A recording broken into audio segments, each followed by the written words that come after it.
दोस्तों, श्री हरि विष्णु भगवान की जय। आज का विषय शक्तिला एकादशी व्रत की विधि कथा।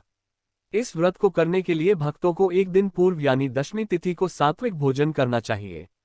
भक्तजन प्रातः काल उठकर नित्यक्रम से निवृत्त होकर पूजा करें, उसके बाद ही भोजन ग्रहण करें। भोजन पूरी तरह सात्विक होना चाहिए। भोजन में लहसुन, प्याज आदि प्रयोग न करें। रात्रि को एक ही बार भोजन करें। अब एकादशी तिथि को सुबह उठकर अपने नित्य कार्यों से निवृत्त हो जाएं। स्नान कर स्वच्छ वस्त्र धारण करें। पूजा गृह अथवा पूजा स्थल को शुद्ध कर लें। सभी पूजन सामग्री इकट्ठा कर लें। व्रत का संकल्प करें। अब श्री विष्णु भगवान की पूजा करें। धूप दीप अर्पित कर भोग लगाएं। भगवान का स्मरण करके बारंबार श्री कृष्ण नाम का उच्चारण करते हुए कुम्हरे, नारियल अथवा बिजौरे के फल से भगवान को विधिपूर्वक पूजकर अर्घ्य दें।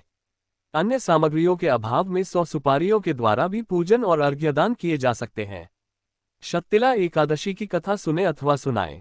तिल तथा कपास मिश्रित 108 गोबर की पिंडिकाओं से हवन करें। कथा संपूर्ण होने पर श्री विष्णु जी की आरती करें। उपस्थित जनों में प्रसाद वितरित करें। ब्राह्मणों को दान दें। सारे दिन श्री विष्णु भगवान का नाम जपें। सारी रात भगवान का कीर्तन एवं जागरण करें। अगली सुबह उठकर नित्यक्रम कर स्नान करें एवं श्री विष्णु जी का पूजन करें।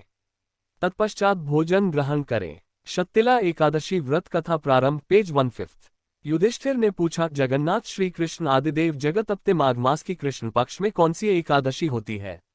उसके लिए कैसी विधि है तथा उसका फल क्या है?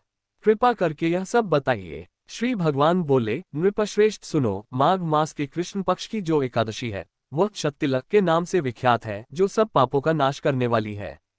अब तुम शक्तिला एकादशी की पापहारिणी कथा सुनो, जिसे मुनिश्रेष्ठ पुलस्त्य ने दालभ्य से कहा था। दालभ्य ने पूछा, ब्रह्मण मृत्युलोक में आए हुए प्राणी प्रायः पापकर्म करते हैं। उन्हें नरक में न जाना पड़े, इसके लिए कौन सा उपाय है? बताने की कृपा करें।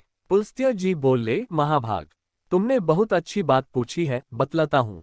सुनो। माघ मास आने पर मनुष्य को चाहिए कि वह नहा धोकर पवित्र हो, इंद्रियों को संयम में रखते हुए काम, क्रोध, अहंकार, लोभ और चुगली आदि बुराइयों को त्याग दे। देवाधिदेव भगवान का स्मरण करके जल से पैर धोकर भूमि पर पड़े हुए गोबर का संग्रह करे। उसमें तिल और कपास छोड़कर 108 पिंडिकाएं बनाएं। फिर माघ में जब आर्द्रा या मूल नक्षत्र आए तब कृष्ण पक्ष की एकादशी करने के लिए नियम ग्रहण करे।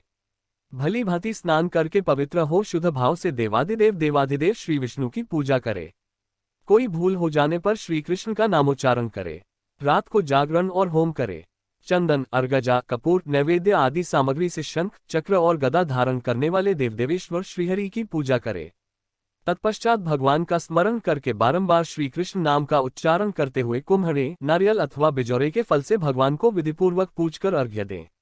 अन्य सामग्रियों के अभाव में 100 सुपारियों के द्वारा भी पूजन और अर्घ्यदान किए जा सकते हैं। उद्धरण चिन्ह। बहुत पुरानी बात है, मृत्युलोक में एक ब्राह्मणी रहती थी। वह हमेशा व्रत उपवास किया करती थी, लेकिन उसने कभी भी देवताओं तथा ब्राह्मणों के निमित्त अन्न दान नहीं किया था। एक बार वह ब्राह्मणी 1 मास तक व्रत करती रही। तब श्री नारायण ने सोचा कि इस ब्राह्मणी ने व्रत तथा उपवास से अपने शरीर को तो पवित्र कर लिया है, जिससे इसे बैकुंठ धाम मिल जाएगा, लेकिन अन्न दान के बिना जीव की तृप्ति असंभव है। यह सोचकर श्री हरि ने साधु का वेश बनाकर उस ब्राह्मणी से अन्न की भिक्षा मांगी। तब ब्राह्मणी ने साधु रूपी श्री नारायण को एक मिट्टी का टुकड़ा भिक्षा के रूप में दे दिया। श्री नारायण उस टुकड़े को लेकर अपने धाम को लौट गए। कुछ समय पश्चात उस ब्राह्मणी की मृत्यु हो गई। मिट्टी के टुकड़े के प्रभाव से उसे स्वर्ग में एक वृक्ष के नीचे रहने के लिए घर मिला, लेकिन उस घर में अन्य कोई वस्तु नहीं थी। यह देखकर वह ब्राह्मणी घबराते हुए श्री नारायण के पास पहुंची और बोली, हे प्रभु, मैंने जो व्रत उपवास किए थे उस कारण से मुझे स्वर्ग में रहने के लिए घर तो मिला, लेकिन वह घर खाली क्यों है? कृपा करके इसका कारण बतलाएं।